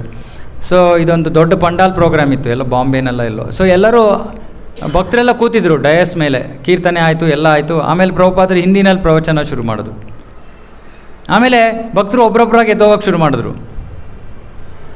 ಯಾಕಂದರೆ ಅವ್ರಿಗೆ ಅರ್ಥ ಆಗ್ತಾಯಿಲ್ಲ, ನಾವು ಇಲ್ಲಿ ಕೂತ್ಕೊಂಡು ಏನು ಮಾಡೋಣ ಅಂತ ಎದ್ದೋಗ್ತಾ ಇದ್ದಾರೆ. ಪ್ರಭುಪಾದರು ಕರೀತಾರೆ, where are you going? Prabhupad we don't understand Hindi, ನಮ್ಗೆ ಹಿಂದಿ ಅರ್ಥ ಆಗಲ್ಲ. No, still sit and listen because this is transcendental sound ಅಂದರು ಪ್ರಭುಪಾದ. ಅಂದರೆ ಆ ಭಗವದ್ಗೀತೆಯ ವಿಷಯ ಅಲೌಕಿಕವಾದದ್ದು, ನಮಗೆ ಅರ್ಥ ಆಗುತ್ತೋ ಇಲ್ವೋ ಅದಾದ ಧ್ವನಿ ತರಂಗ ಅಂದ್ರೇನು? Sound vibration. ಅದು ನಮ್ಮ ಹೃದಯಕ್ಕೆ ಹೋಗಿ ಅಫೆಕ್ಟ್ ಮಾಡುತ್ತೆ. ಸೊ ಸುಮ್ಮನೆ ಕೂತ್ಕೋಬೇಕು, ನಿದ್ದೆ ಮಾಡಬಾರ್ದು. ನಿದ್ದೆ ಮಾಡಿದ್ರೆ ಹೋಗಲ್ಲ ಅಲ್ವಾ? ಎಚ್ಚರವಾಗಿರಬೇಕು ಅಷ್ಟೇ. ನಮ್ಗೆ ಅರ್ಥ ಆಗ್ತಾ ಇದೆಯೋ ಬಿಟ್ಟಿದೆಯೋ ಅದು ಬೇರೆ ವಿಷಯ. ಅಷ್ಟು ಪವರ್ಫುಲ್ ಭಗವದ್ಗೀತೆ ಜ್ಞಾನ. ಸೊ ನಾವು ಸುಮ್ಮನೆ ಕೂತ್ಕೊಂಡು ತಿಳ್ಕೊಳ್ಳೋಕ್ಕೆ ಪ್ರಯತ್ನ ಮಾಡಬೇಕು, ಅರ್ಥ ಮಾಡ್ಕೊಳ್ಳೋಕ್ಕೆ ಪ್ರಯತ್ನ ಮಾಡಬೇಕಷ್ಟೇ. ಎಷ್ಟು ಪ್ರಯತ್ನ ಮಾಡಿದ್ರು, ಎಷ್ಟು ಪ್ರಾಮಾಣಿಕತೆಯಿಂದ ಪ್ರಯತ್ನ ಮಾಡಿದ್ರು ಕೃಷ್ಣ ಅಷ್ಟು ನಮಗೆ ಅನುಗ್ರಹವನ್ನು ನೀಡ್ತಾನೆ. ಕೊನೆಗೆ ಭಗವಂತನ ಧಾಮಕ್ಕೆ ಹೋಗೋಕ್ಕೆ ನಮಗೆ ಯಾವ ಪರೀಕ್ಷೆ ಇಲ್ಲ. ಯಾರೂ ನಮಗೆ ಶ್ಲೋಕ ಕೇಳಲ್ಲ. ಗೋಲಕಕ್ಕೆ ಹೋಗೋಕ್ಕಿಂತ ಮುಂಚೆ ಶ್ಲೋಕ ಕೇಳ್ತಾರೆ, ನಿಮ್ಗೆ ಈ ಶ್ಲೋಕ ಎಲ್ಲ ಗೊತ್ತಾ ಭಗವದ್ಗೀತೆ, ಅವಾಗ ಮಾತ್ರ ನಿಮ್ಗೆ ಬಿಡ್ತೀನಿ ಕೃಷ್ಣ ಹತ್ರ. ಇಲ್ಲ, ನಾವೆಷ್ಟು ಪ್ರಾಮಾಣಿಕತೆಯಿಂದ ಭಕ್ತಿಯನ್ನು ಪಾಲನೆ ಮಾಡ್ತಾ ಇದ್ದೀವಿ, ಎಷ್ಟು ಪ್ರಾಮಾಣಿಕತೆಯಿಂದ ಕೃಷ್ಣನಿಗೆ ಸೇವೆ ಮಾಡ್ತಾ ಇದ್ದೀವಿ ಅದನ್ನು ನೋಡೋದು. ಅದು ನಮಗೆ ಹೆಂಗೆ ಗೊತ್ತಾಗುತ್ತೆ? ಶ್ರವಣ ಮಾಡೋದ್ರಿಂದ ಗೊತ್ತಾಗುತ್ತೆ.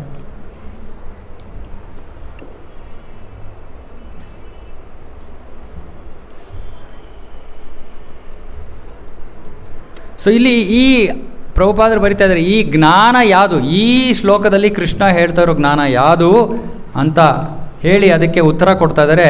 ಇದನ್ನು ಶುದ್ಧ ಭಕ್ತಿ ಸೇವೆ ಅಂತ ಕರೀತಾರೆ ಅಂತ. ಯಾವುದು ಇದು ಗೌಪ್ಯವಾದ ಜ್ಞಾನ, ಗುಹ್ಯತಮವಾದ ಜ್ಞಾನ ಅಂದರೆ ಶುದ್ಧ ಭಕ್ತಿ ಸೇವೆಯ ಜ್ಞಾನ.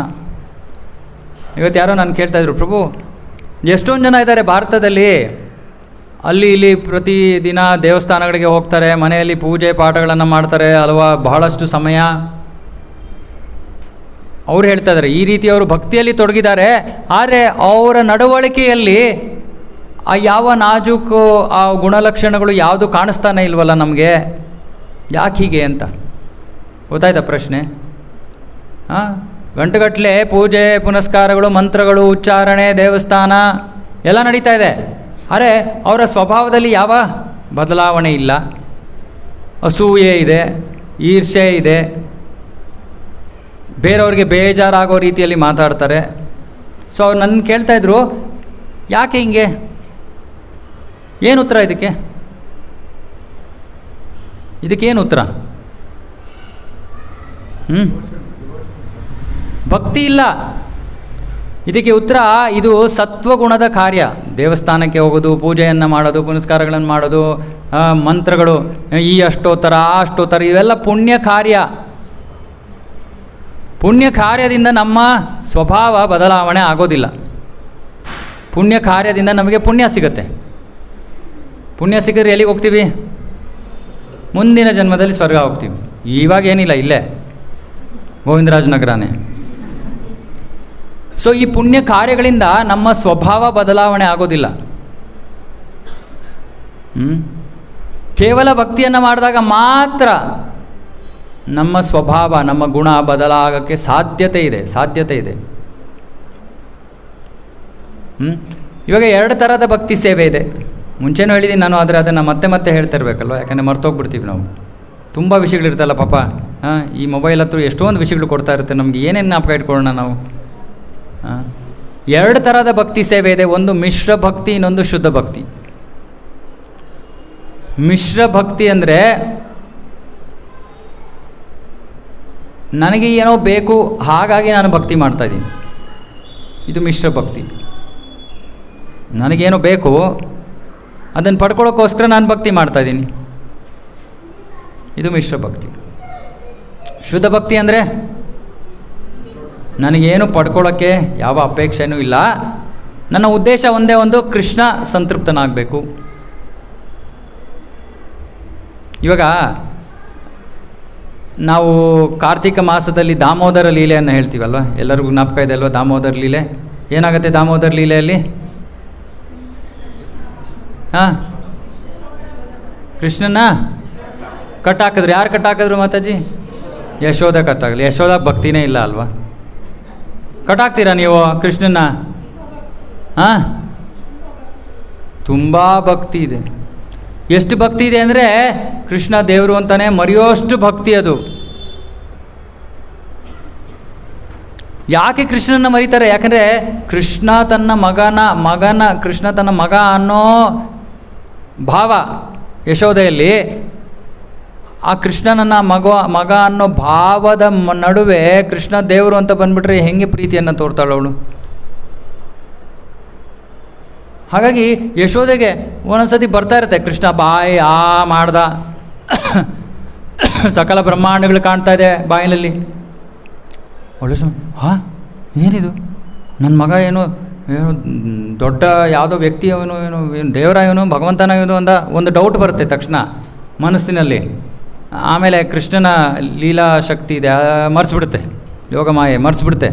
ಆಮೇಲೆ ಕೃಷ್ಣ ಆಮೇಲೆ ಮುಂದಿನ ಕ್ಷಣದ ಇಲ್ಲ ಇಲ್ಲ ಇಲ್ಲ ಇಲ್ಲ ನನಗೇನು ಭ್ರಮೆ ಆಗಿಬಿಟ್ಟಿದೆ, ಇಲ್ಲ ಕೃಷ್ಣ ಕದೀತಾ ಇದ್ದಾನೆ, ಕಟ್ಟಾಕ್ಬೇಕು ನಾನು ಅವನ್ನ. ಸೊ ಈ ಶುದ್ಧ ಭಕ್ತಿ ಸೇವೆ ಅಂದರೆ ಒಂದು ಹಂತದಲ್ಲಿ ಅದು ತುಂಬ ಅತ್ಯುತ್ಕೃಷ್ಟವಾದ ಹಂತ, ಅದರಲ್ಲಿ ಕೃಷ್ಣ ದೇವರು ಅಂತಲೇ ಮರ್ತೋಗ್ತಾರೆ, ಅಂತಹ ಶುದ್ಧ ಭಕ್ತಿ. ಇನ್ನೊಂದು ಹಂತದಲ್ಲಿ ನಮ್ಮ ಹಂತಕ್ಕೆ ಬಂದರೆ ನಾವು ಅಟ್ಲೀಸ್ಟ್ ನಮ್ಮ ಇಚ್ಛೆಗೋಸ್ಕರ ಅಥವಾ ನಮ್ಮ ಯಾವುದೋ ಒಂದು ಆಸೆಯನ್ನು ಪೂರೈಸ್ಕೊಳ್ಳೋಕ್ಕೆ ನಾವು ಭಕ್ತಿಯನ್ನು ಮಾಡಬಾರ್ದು, ಕೃಷ್ಣನ ಸಂತೃಪ್ತಿಗೋಸ್ಕರ ಮಾಡಬೇಕು. ಇದು ಶುದ್ಧ ಭಕ್ತಿ ಸೇವೆ. ಶಾಸ್ತ್ರದಲ್ಲಿ ಹೇಳ್ತಾರೆ, ಮಿಶ್ರ ಭಕ್ತಿ ಸೇವೆಯಿಂದ ನಾವು ಏನು ಪಡಿತೀವಿ? ಸ್ವರ್ಗವನ್ನು ಪಡಿತೀವಿ. ಮಿಶ್ರ ಭಕ್ತಿ ಸೇವೆಯನ್ನು ಮಾಡಿದ್ರೆ ಸ್ವರ್ಗ ಪಡಿತೀವಿ, ಭಾಳ ಸುಲಭವಾಗಿ ಸ್ವರ್ಗ ಪಡಿತೀವಿ. ಅಂದರೆ ನೀವು ಸುಮ್ಮನೆ ಹರೇ ಕೃಷ್ಣ ಮಹಾಮಂತ್ರ ಜಪ ಮಾಡ್ತಾ ಹೋಗಿ ಇನ್ನೇನು ಮಾಡಿಬಿಡಿ, ಯಾವ ದೇವಸ್ಥಾನಕ್ಕೂ ಹೋಗ್ಬೇಕಾಗಿಲ್ಲ, ಯಾವ ವ್ರತನೂ ಮಾಡಬೇಕಾಗಿಲ್ಲ, ಏನೂ ಮಾಡಬೇಕಾಗಿಲ್ಲ. ಮುಂದಿನ ಜನ್ಮದಲ್ಲಿ ತುಂಬ ಆಸೆ ಇಟ್ಕೊಂಡು ಜಪ ಮಾಡಿ, ಏನಂತ ಏನೋ ಇದು ಬೇಕು ಅದು ಬೇಕು ಮತ್ತೊಂದು ಬೇಕು ಅಂತ, ಮುಂದಿನ ಜನ್ಮದಲ್ಲಿ ಸ್ವರ್ಗದಲ್ಲಿ ಎದ್ಬಿಡ್ತೀರ, ಸ್ವರ್ಗದಲ್ಲಿ ಜನ್ಮ. ಅರೆ ಸ್ವರ್ಗದ ಬಗ್ಗೆ ನಾನು ಹೇಳಿದ್ದೀನಲ್ವ, ಎಲ್ಲರಿಗೂ ಜ್ಞಾಪಕ ಇದೆಯಾ? ಏನು ಪ್ರಭು? ಕ್ಷೀಣೆ ಪುಣ್ಯ ಅಲ್ಲ, ಅದು ಬಿಡಿ, ಅದು ಸರಿ. ಅರೆ ನಮ್ಮ ಶರೀರವನ್ನು ಹೇಗೆ ತಿನ್ನುತ್ತವೆ ಅನ್ನೋದು ಹೇಳಿದ್ದೀನಲ್ವ.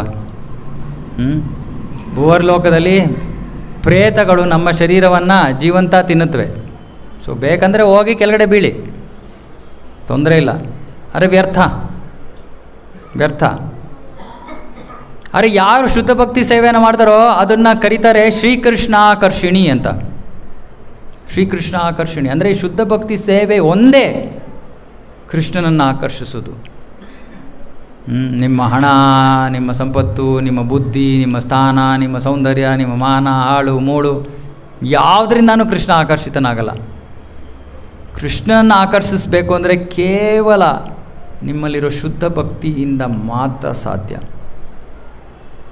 ಅದಕ್ಕೆ ಹೇಳ್ತಾರೆ, ಶುದ್ಧ ಭಕ್ತಿ ಸೇವೆ ಯಾರಲ್ಲಿರುತ್ತೋ ಅವರು ಕೃಷ್ಣನ್ನೇ ಆಟ ಆಡಿಸ್ಬಿಡ್ತಾರೆ ಅಂತ. ಯಶೋಧ ಏನು ಮಾಡ್ತಾ ಇದ್ದಾಳೆ? ಕೃಷ್ಣನ್ ಕಟಾಕ್ತಾ ಇದ್ದಾಳೆ. ಅಷ್ಟು ಶಕ್ತಿ ಇದೆ ಶುದ್ಧ ಭಕ್ತಿ ಸೇವೆಗೆ, ಭಗವಂತನನ್ನೇ ನಿಯಂತ್ರಿಸೋ ಅಷ್ಟು ಶಕ್ತಿ ಇದೆ ಶುದ್ಧ ಭಕ್ತಿ ಸೇವೆಯಲ್ಲಿ. ಹಾಗಾಗಿ ಕೃಷ್ಣ ಹೇಳ್ತಾ ಇದ್ದಾನೆ, ಇದು ಎಲ್ಲಕ್ಕಿಂತ ಗೌಪ್ಯವಾದ ಜ್ಞಾನ.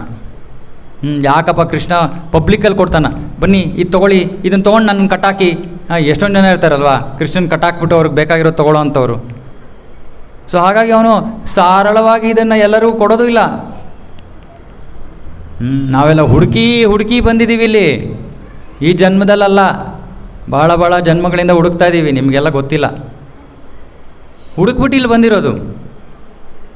ಸುಮ್ಮನೆ ಬಂದಿಲ್ಲ. ಇಲ್ಲ ಪ್ರಭು, ನೀವು ಏನೋ ಇಲ್ಲಿ AKYKನಲ್ಲಿ ಏನೋ ನಡೀತಾ ಇದೆ ಅಂತ ಏನೋ ಪ್ಯಾಂಪ್ಲೆಟ್ ಕಟ್ಟ್ರಿ, ಇಲ್ಲಿ ಯಾವ ದೇವಸ್ಥಾನ ಪ್ರಭು, ಇಲ್ಲಿ ಆಂಜನೇಯ ದೇವಸ್ಥಾನದಲ್ಲಿ ಹೋಗಿ ಬುಕ್ ಡಿಸ್ಟ್ರಿಬ್ಯೂಷನ್ ಮಾಡಿರಿ, ಇಲ್ಲಿ ರಾಘವೇಂದ್ರ ಸ್ವಾಮಿ ಎಲ್ಲೋ ನಾವು ಸಿಗಾಕೊಂಡ್ವಿ ಬಂದು. ಇಲ್ಲ, ಇದು ಭಗವಂತನ ಏರ್ಪಾಡು. ಯಾಕಂದರೆ ನೀವು ಇದನ್ನು ಹುಡುಕ್ತಾ ಇದ್ರಿ. ಇಲ್ಲಪ್ಪ, ಈ ಜನ್ಮದಲ್ಲಿ ನಿಮ್ಗೆ ಕೊಡಲೇಬೇಕು ಅಂತ ಭಗವಂತ ಕೊಡ್ತಾ ಇದ್ದಾನೆ ಇದನ್ನು. ಸೊ ಹಾಗಾಗಿ ಶುದ್ಧ ಭಕ್ತಿ ಸೇವೆ ನಮಗೆ ಬೇಕಾಗಿರೋದು. ಶುದ್ಧ ಭಕ್ತಿ ಸೇವೆಯಲ್ಲಿ 9 ವಿಧ ಇದೆ ಅಂತ ಇಲ್ಲಿ ಪ್ರಭುಪಾದರು ಬರಿತಾ ಇದ್ದಾರೆ. ಶ್ರವಣಂ, ಕೀರ್ತನಂ, ವಿಷ್ಣು. ಶ್ರವಣ, ಕೀರ್ತನ, ಕಿವಿಯ ಮೂಲಕ ಕೇಳೋದು.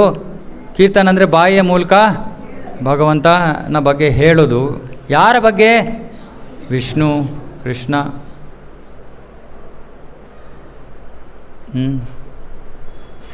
ಯಾರು ಇವಾಗ ಫೇಮಸ್ ಸ್ಟಾರ್ ಸಿನಿಮಾನಲ್ಲಿ ಆಗಲಿ ಅಥವಾ ಕ್ರಿಕೆಟಲ್ಲಿ ಅಥವಾ ಮಿಸ್ ಇಂಡಿಯಾ, ಯಾರು ಹೆಸರುಗಳು ಹೇಳ್ತೀರಾ?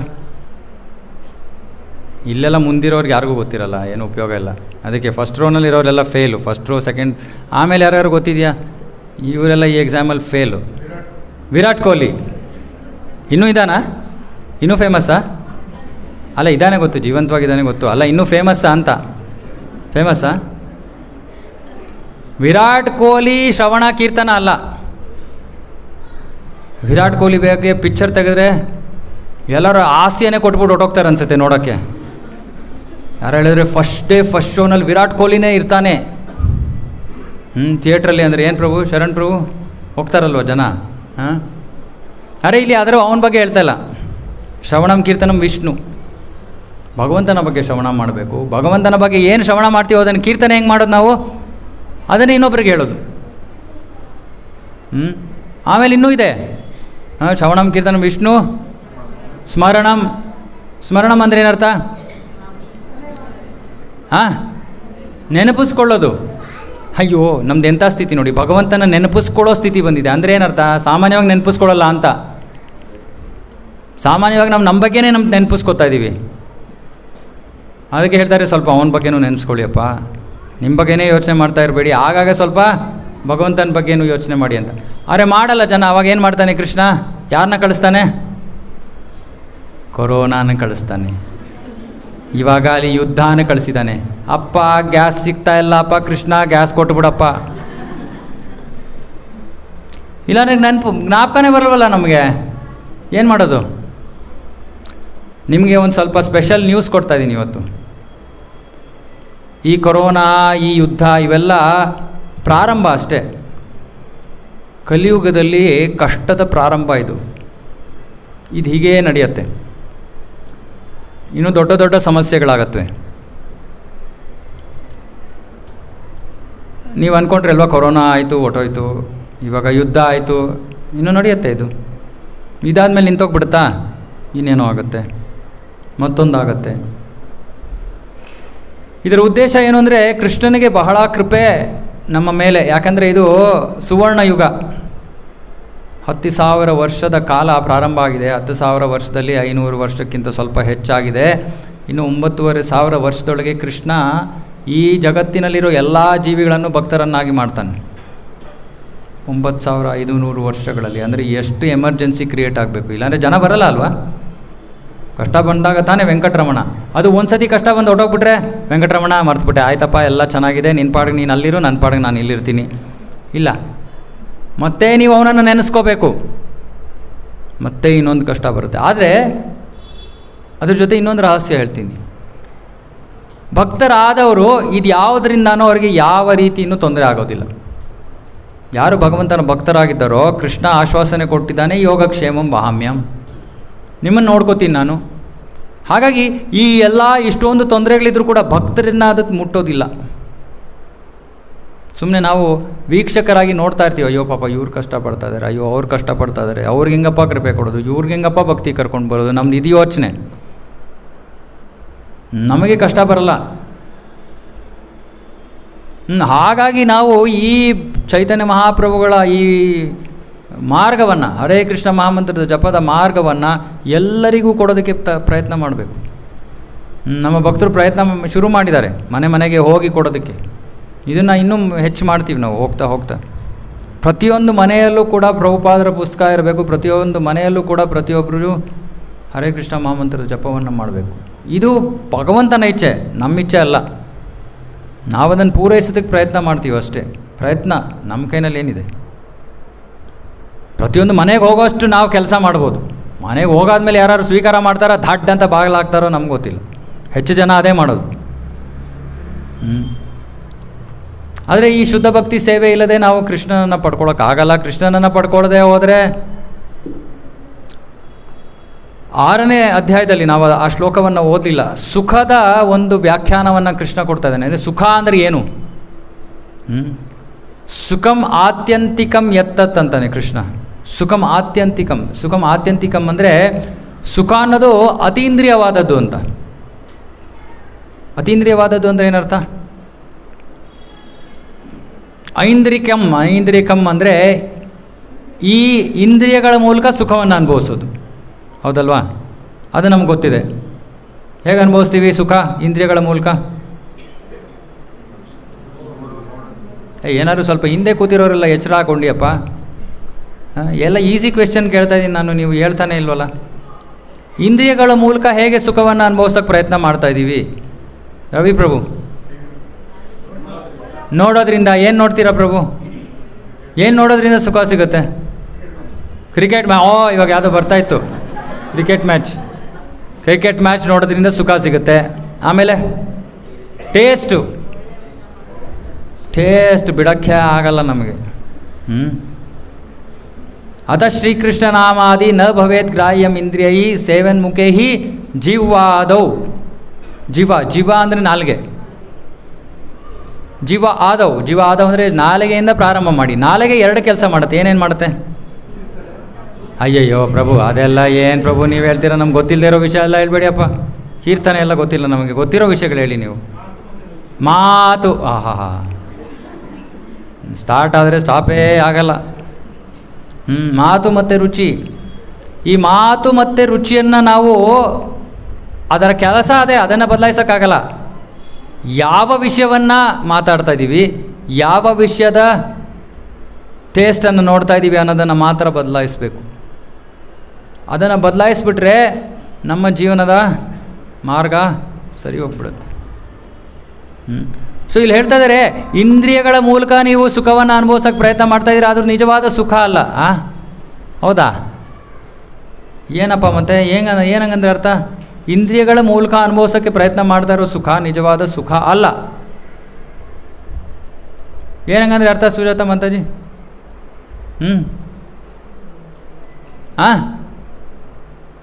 ಮೈಕ್ ಕೊಡ್ಲಾ? ಅಲ್ಲ, ಅದು ಸುಖ ಅಲ್ಲ ಅಂತ ಹೇಳ್ತಾ ಇದ್ರಲ್ಲ ಇವಾಗ. ಇದನ್ನು ಹೇಗೆ ಅರ್ಥ ಮಾಡ್ಕೊಳ್ಳೋದು? ಕ್ಷಣಿಕ, ಓಕೆ. ನಶ್ವರ, ಓಕೆ. ಅಲ್ಲ, ನಿಜ ಅಲ್ಲ ಅಂತ ಯಾಕಪ್ಪ ಹೇಳ್ತಾ ಇದ್ದಾರೆ?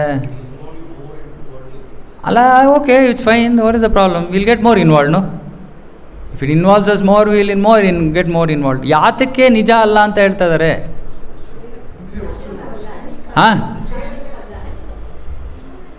ನಾವು ಯಾರು? ಸುಖ ಯಾತಕ್ಕೆ ಸಿಗ್ತಾ ಇದೆ? ಶರೀರಕ್ಕೆ. ನಾವು ಶರೀರ ಅಲ್ಲ, ಹಾಗಾಗಿ ಅದು ನಿಜವಾದ ಸುಖ ಅಲ್ಲ. ಇಷ್ಟೇ.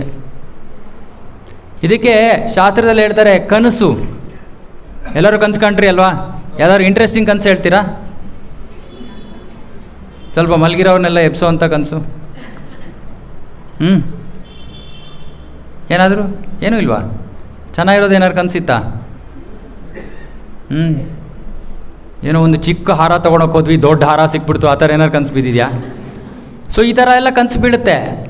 ಆದರೆ ಆ ಕನಸು ನಮಗೆ ಎಚ್ಚರ ಆದ ತಕ್ಷಣ ಅಯ್ಯೋ ಏನೋ ಸುಮ್ಮನೆ ಕನಸು ಕಾಣ್ತಾ ಇದ್ದೆ ನಾನು. ಇನ್ನೊಂದು ಹಗಲು ಕನಸು ಅಂತಾರೆ. ಏನಂದರೆ ಗೊತ್ತಾ ಹಗಲು ಕನಸು ಅಂದರೆ? ಅರೆ ಕೈಗೇನೂ ಇಟ್ಕೋದಿಲ್ಲ, ಸುಮ್ಮನೆ ನನಗೊಂದು ದೊಡ್ಡ ಬಂಗ್ಲೆ ಇದ್ದೀರಿ, ಎಷ್ಟು ಚೆನ್ನಾಗಿರೋದು ಅಂತ ಹಿಂಗೆ ಕಣ್ಣು ಅಂತ ಬಿಟ್ಕೊಂಡು ನೋಡ್ತಾ ಇದ್ವಿ. ಈಗ ಅದು ಹಗಲು ಕನಸು ಅಂದರೆ ನಿದ್ದೆ ಮಾಡಿಲ್ಲ, ಕೂತ್ಕೊಂಡೆ ಹಂಗೆ ಯೋಚನೆ ಮಾಡ್ತಾಯಿದ್ವಿ. ಅಂದರೆ ಏನರ್ಥ? ಈ ನಮ್ಮ ಕನಸಿನಲ್ಲಿ ನಾವು ಏನು ವಿಷಯವನ್ನು ನಾವು ಕನಸಿನಲ್ಲಿ ಬರುತ್ತೋ ಅದು ನಿಜವಾದದ್ದಲ್ಲ, ನಿಜ ಅಲ್ಲ ಅಲ್ವಾ? ಎಚ್ಚರ ಆದ ತಕ್ಷಣ ಗೊತ್ತಾಗ್ಬಿಡುತ್ತೆ ಅದು ನಿಜ ಅಲ್ಲ ಅಂತ. ಅದೇ ರೀತಿ ಈ ಶರೀರದ ಮೂಲಕ ನಾವು ಅನುಭವಿಸೋಕ್ಕೆ ಪ್ರಯತ್ನ ಮಾಡ್ತಾ ಇರುವಂಥ ಸುಖ ನಿಜ ಅಲ್ಲ. ಯಾಕೆಂದರೆ ನಾವು ಸತ್ಯಕ್ಕೆ ಎಚ್ಚರಗೊಂಡಾಗ ಏನು ಸತ್ಯ? ನಾನು ಶರೀರ ಅಲ್ಲ. ಎಚ್ಚರಗೊಂಡ ತಕ್ಷಣ ನನಗೇನು ಅನಿಸುತ್ತೆ? ಅಯ್ಯೋ ಇದು ನಿಜಾನೇ ಅಲ್ಲ, ಇದು ನನಗೆ ಸುಖ ಏನೂ ಸಿಗ್ತಾ ಇಲ್ಲ ಇದರಲ್ಲಿ. ಇವಾಗ ನಾನು ಈ ಮೈಕ್ಗೆ ಚೆನ್ನಾಗೆ ಏನಪ್ಪ ಪ್ರಸಾದ ಇವತ್ತು ಪಲಾವ್ನ ತಿನ್ನಿಸ್ತೀನಿ, ಗುಲಾಬ್ ಜಾಮೂನ್ ಕೊಡ್ತೀನಿ, ಏನೋ ಪ್ರಯೋಜನ ಆಯಿತಾ? ಯಾಕೆ ಪ್ರಯೋಜನ ಆಗಲಿಲ್ಲ? ಸತ್ತೋಗಿದ್ದಾವೆ ವಸ್ತು ಅದು ಜಡ ವಸ್ತು. ಇವು ನಮ್ಮ ಶರೀರದ ಕಥೆ ಏನು? ಶರೀರನೂ ಜಡ ವಸ್ತು. ಯಾಕಂದರೆ ನಾನು ಅಂದ್ಕೊಂಡಿದ್ದೀನಿ ಇದು ನನ್ನ ಶರೀರ ನನಗೆ ಬೇಕಾಗಿರೋದು, ಅಥವಾ ಅದಕ್ಕೆ ಅಷ್ಟೊಂದು ಪ್ರಾಮುಖ್ಯತೆ ಕೊಟ್ಟಿರೋದ್ರಿಂದ ನನಗೆ ಅದರಿಂದನೂ ಅದಕ್ಕೇನೋ ಹಾಕ್ತಾಯಿದ್ದೀನಿ, ಅದರಿಂದ ನನಗೂ ಸುಖ ಸಿಗ್ತಾ ಇದೆ ಅಂತ ನಾನು ಕಲ್ಪಿಸ್ಕೋತಾ ಇದ್ದೀನಿ. ಕಲ್ಪನೆ. ಅದಕ್ಕೆ ಕೃಷ್ಣ ಹೇಳ್ತಾನೆ ಮಾತ್ರ ಸ್ಪರ್ಶಾಸ್ತು ಕೌಂತೆಯ. ಮಾತ್ರ ಸ್ಪರ್ಶಾಸ್ತು ಕೌಂತೆಯ ಅಂದರೆ ಏನು? ಈ ಸ್ಪರ್ಶದಿಂದ ಆಗ್ತಾ ಇರೋದು ಸೆನ್ಸ್ ಪರ್ಸೆಪ್ಷನ್, ಇಂದ್ರಿಯ ಸ್ಪರ್ಶ ಅಂದರೆ ಏನರ್ಥ? ಇವಾಗ ನನಗೆ ನಾಲಿಗೆ ಜಡ ಹಿಡಿದು ಬಿಟ್ಟಿದೆ ಅಂತ ಇಟ್ಕೊಳ್ಳಿ, ಏನೋ ಹುಷಾರಿಲ್ವೋ ಏನೋ, ಏನು ತಿಂದರೂ ನನಗೇನು ರುಚಿ ಸಿಗ್ತಾ ಇಲ್ಲ. ಆವಾಗ ನೀವು ಎಷ್ಟೇ ರುಚಿಕರವಾದ ವಸ್ತುವನ್ನು ನಾಲಿಗೆಗೆ ಹಾಕಿದ್ರು ನಿಮಗೇನು ಅದ್ರ ಟೇಸ್ಟ್ ಗೊತ್ತಾಗೋದೇ ಇಲ್ವಲ್ಲ. ನಮ್ಮ ನಿಜವಾದ ಪರಿಸ್ಥಿತಿ ಅದು, ನಮ್ಮ ನಿಜವಾದ ಪರಿಸ್ಥಿತಿ ಅದು. ಸೊ ಅದಕ್ಕೆ ಆತ್ಯಂತಿಕಂ ಅಂದರೆ ನಿಜವಾದ ಸುಖ ಆತ್ಮಕ್ಕೆ ಸಂಬಂಧಿತವಾದದ್ದು. ನಿಜವಾದ ಸುಖ ಕೇವಲ ಭಕ್ತಿ ಸೇವೆಯಿಂದ ಮಾತ್ರ ಸಿಗೋದು. ಯಾಕಂದರೆ ಭಕ್ತಿ ಸೇವೆ ಆತ್ಮಕ್ಕೆ ಸಂಬಂಧಿತವಾದದ್ದು. ಬೇರೆ ಮಾರ್ಗನೇ ಇಲ್ಲ, ಸಂತೋಷಕ್ಕೆ ಬೇರೆ ಮಾರ್ಗ ಇಲ್ಲ. ಹಾಗಾಗಿ ಆ ಸಂತೋಷ ಪಡ್ಕೋಬೇಕಂದ್ರೆ ನಾವು ಮಾಡಬೇಕಾಗಿರೋದು ಪರಿಶುದ್ಧ ಭಕ್ತಿ ಸೇವೆ. ಆ ಪರಿಶುದ್ಧ ಭಕ್ತಿ ಸೇವೆ ಜ್ಞಾನವನ್ನು ಕೃಷ್ಣ ಈ ಅಧ್ಯಾಯದಲ್ಲಿ ಕೊಡ್ತಾ ಇದ್ದಾನೆ. ಆಗಲೇ 7ನೇ ಅಧ್ಯಾಯದಿಂದ ಶುರು ಮಾಡ್ದ. ಆದರೆ ಇವಾಗ ಇನ್ನೊಂದು ಸ್ವಲ್ಪ ನಿರ್ದಿಷ್ಟವಾದ ಜ್ಞಾನವನ್ನು ಕೊಡ್ತಾನೆ. ಓಕೆನಾ? ಇನ್ನೊಂದು ಶ್ಲೋಕ ಮಾಡಬೇಕಾಯ್ತು, ಮಾಡೋಕ್ಕಾಗಲಿಲ್ಲ. Next week. ಸೊ ಹಾಗಾಗಿ ಮುಖ್ಯವಾದ ಇವತ್ತಿನ ಸಾರಾಂಶ ಏನು? ಶುದ್ಧ ಭಕ್ತಿ ಸೇವೆ ನಮ್ಮ ಜೀವನದ ಧ್ಯೇಯ. ನಾವು ಶುದ್ಧ ಭಕ್ತಿ ಸೇವೆ ಹಂತಕ್ಕೆ ಬರಬೇಕು. ಶುದ್ಧ ಭಕ್ತಿ ಸೇವೆಯನ್ನು ಮಾಡಬೇಕು. ಶುದ್ಧ ಭಕ್ತಿ ಸೇವೆಯಿಂದ ಕೃಷ್ಣನನ್ನು ಆಕರ್ಷಿಸುತ್ತೆ ಶುದ್ಧ ಭಕ್ತಿ ಸೇವೆ.